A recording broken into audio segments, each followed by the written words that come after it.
আমরা তো মনে করি যে ইবাদত মানে নামাজ রোজা হজ যাকাত, এই ইবাদত নাকি? নো, এটা ছাড়াও সারা জীবনের সব কিছু ইবাদত। আপনার হাঁটাটাও ইবাদত, ওই হাঁটাটা যদি রাসূল পাক সাল্লাল্লাহু আলাইহি সাল্লামের সুন্নাহ অনুযায়ী হয়ে থাকে। আপনি কথা বলবেন, কথাটাও ইবাদত। আপনি মুস্কি হাসবেন, মুস্কি হাসিটাও ইবাদত। আপনি লেনদেন করবেন, লেনদেনটাও ইবাদত। ব্যবসা বাণিজ্য করবেন, সেটাও ইবাদত। আমরা মনে করি যে নামাজ রোজা হজ যাকাত এটা ইবাদত। না না, এটা ছাড়াও ইবাদত আছে না নাই? আপনি সামাজিক কাজে নিজেকে বিলিয়ে দিতে পারেন, যেমন বৃক্ষরোপণ কর্মসূচি। অনেক সময় আমরা দেখি না ফেসবুকে বৃক্ষরোপণ কর্মসূচি, এটা যে কত কল্যাণমূলক কাজ এটা আমরা অনেকে জানিও না। আপনি একটা গাছ লাগালেন, ওই গাছটা বড় হলো, ছায়া দিল, পথচারী লোক ওই গাছের নিচে বসে সে ঝিমালো, একটু ঘুমালো, একটু বিশ্রাম নিল, আপনার আমল নামায় সাদকা জারিয়া হিসেবে দান করবেন কে? এরপরে আছে ব্লাড ডোনেট প্রজেক্ট, রক্তদান কর্মসূচি। অনেক সময় আমরা ফেসবুকে দেখি যে রক্ত দিতে হবে, আমার অমুক আত্মীয় স্বজন রক্ত লাগবে, এই পজিটিভ, এক ব্যাগ রক্ত লাগবে। কোনো সহৃদয়বান ব্যক্তি যদি এক ব্যাগ রক্ত দিয়ে আমাদেরকে সহযোগিতা করেন তাহলে অনেক উপকার পাবো। এরকম আসে না অনেক সময়? তো আপনি যদি এক ব্যাগ রক্ত দিয়ে আপনার কোনো ভাইকে যদি আপনি হেল্প করতে পারেন, আপনার জন্য ওই ভাইটা বেঁচে যায়, এটার মতো বড় কোনো ইবাদত আছে? তাহলে বোঝা গেল এর বাইরেও নামাজ রোজা হজ যাকাত এগুলোর বাইরেও ইবাদত আছে, অনেক ইবাদত আছে। সমাজের মধ্যে অনেক ইবাদত আছে, এগুলোর মধ্যে আমাদেরকে ওতপ্রোতভাবে জড়িত হওয়ার দরকার আছে না নাই? আল্লাহ তাওফিক দান করে পড়ে আমিন। আমার ভাইয়েরা,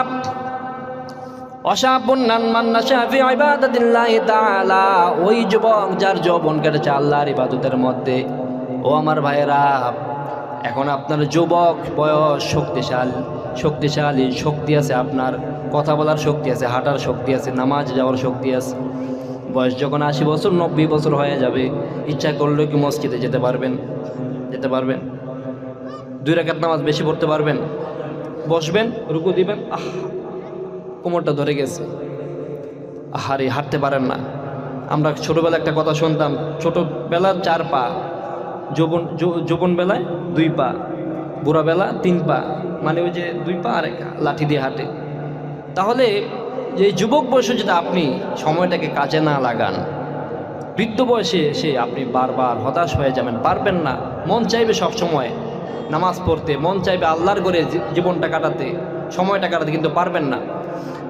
বুড়া বয়সে আপনাকে কেউ সময় দিবে না। এই জন্য যুবক বয়সে যতদিন শক্তি আছে, সামর্থ্য আছে, সবসময় আল্লাহর ইবাদতে লেগে থাকার দরকার আছে না নাই? আল্লাহ তাওফিক দান করে পড়ে আমিন। 3 নাম্বার, ওয়ারজুলুন কলবুহু মুআল্লাকুন বিল মাসাজিদ, এমন ব্যক্তি যার অন্তরটা সবসময় মসজিদের মধ্যে লেগে থাকে। ফজরের নামাজ পড়ে, জোহরের নামাজ পর্যন্ত অপেক্ষা করতে থাকে কখন আযান হবে, কখন মসজিদে যাব। জোহর নামাজ যখন শেষ হয়ে যায়, আসরের নামাজের জন্য অপেক্ষা করতে থাকে। আসর যখন শেষ হয়ে যায় মাগরিব যখন শেষ হয়ে যায় এশা, আছে না নাই? আবার অনেকে এমন আছে যারা মসজিদে যাওয়ার পরে শুধু মন গিয়ে থাকে বাড়িতে, কখন বাড়িতে যাবে। মসজিদে আসছে নামাজ পড়তে, কিন্তু মনটা কোথায়? বাড়িতে। মসজিদে নামাজে দাঁড়িয়েছে আর হিসাব কষে আজকে কত টাকা লস হলো, কত টাকা লাভ হইল, আজকে কোথায় যাওয়ার কথা ছিল। এই যে বিভিন্ন ধরনের চিন্তা ধারণা, বিভিন্ন ধরনের টেনশন আপনাকে গ্রাস করছে নামাজের মধ্যে, এটা শয়তানের ওয়াসওয়াসা, ঠিক কিনা? আপনি যখন নামাজে মসজিদে যাবেন, ইমামুল আদিল ওয়া শাবুন নাশা ফি ইবাদাতিল্লাহি তাআলা, 3 নম্বর, রাজুলুন কলবুহু মুআল্লাকুন বিল মাসাজিদ, ওই ব্যক্তিটা কাল কিয়ামতের ময়দানে আরশের নিচে ছায়া পাবে যার অন্তরটা সবসময় মসজিদের সাথে লেগে থাকবে। সুবহানাল্লাহ পড়বেন না? কারণ মসজিদ হচ্ছে আল্লাহ তাআলার শ্রেষ্ঠ ঘর, শ্রেষ্ঠ জায়গা। এই দুনিয়ার মধ্যে সবচেয়ে শ্রেষ্ঠ জায়গার নাম কি? আরো আসতে বলেন। আহাব্বুল বিলাদ ইলাল্লাহি মাসাজিদুহা ওয়া আবগাদু ইলাল্লাহি আসওয়াকুহা, এই দুনিয়ার মধ্যে সবচেয়ে শ্রেষ্ঠ জায়গার নাম হচ্ছে, আর সবচেয়ে খারাপ জায়গার নাম কি?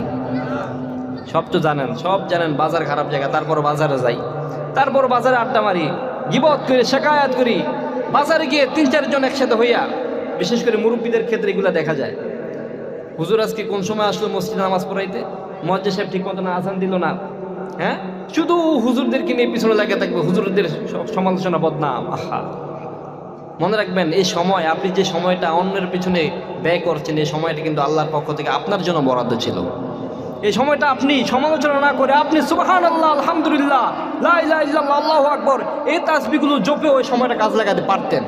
বাট বদনসিব যে আপনি এই সময়টাকে বেহুদা কাজে এবং অন্যায় কাজে সময় স্পেন্ড করছেন। আমার ভাইয়েরা, মনে রাখবেন কথা, রব্বুল আলামিন বললেন, ইয়া আইয়ুহাল্লাযীনা আমানু জতানিবু কাসীরাম মিনাজ-জান আইয়ুহিব্বু আহাদুকুম আইয়াকুলা লাহমা আখিহি মাইতান ফাকারিহতুমু। তুমি কি তোমার বড় ভাইয়ের গোশত খাইতে পছন্দ করবা? আপনার কি পছন্দ করবেন না? আপনার বড় ভাইয়ের মাংস খাইতে পছন্দ করবেন? মরা ভাইয়ের মাংস খাওয়া যেমন ভাবে অপছন্দ করেন, ঠিক তেমনি ভাবে একজনের বিরুদ্ধে সমালোচনা করতে সে তেমন ভাবে অপছন্দ করতে হবে, এতটা ঘৃণা করতে হবে। দরকার কি? Turn, it's a very important. এই সময়টা অনেক বড় গুরুত্বপূর্ণ আপনার জন্য আল্লাহ তাআলা রেখেছেন। মনে রাখবেন, small people talk about people. যারা ছোটোখাটো মানুষ, যারা নোংরা মন মানসিকতার, তারা মানুষদের বিষয় নিয়ে কথা বলে। Small people talk about people, average people talk about thing and stories. যারা মধ্যম গণনার মানুষ, তারা সব সময় সমাজের বিভিন্ন ইস্যু নিয়ে কথা বলে। But great people talk about ideas. যারা উত্তম পিপল, যারা ভালো মানুষ, তারা আইডিয়া নিয়ে কথা বলে। তারা তাদের আইডিয়াকে কাজে লাগিয়ে সমাজটাকে পরিবর্তন করে দিতে চায়, ঠিক কিনা? এরকম সমাজের মানুষ, এরকম মন মানসিকতার মানুষ সমাজে বেশি বেশি হোক, আমরা চাই না। তাহলে আমরা কত নাম্বারটা হবেন? 3 নাম্বারটা হবো আমরা। কয় নাম্বারটা? মানুষের পিছনে সময় ব্যয় করব না। আল্লাহর পক্ষ থেকে যে সময় আমি পেয়েছি, ওই সময়টা উত্তম কাজে আমরা ব্যয় করব, পরে ইনশাআল্লাহ।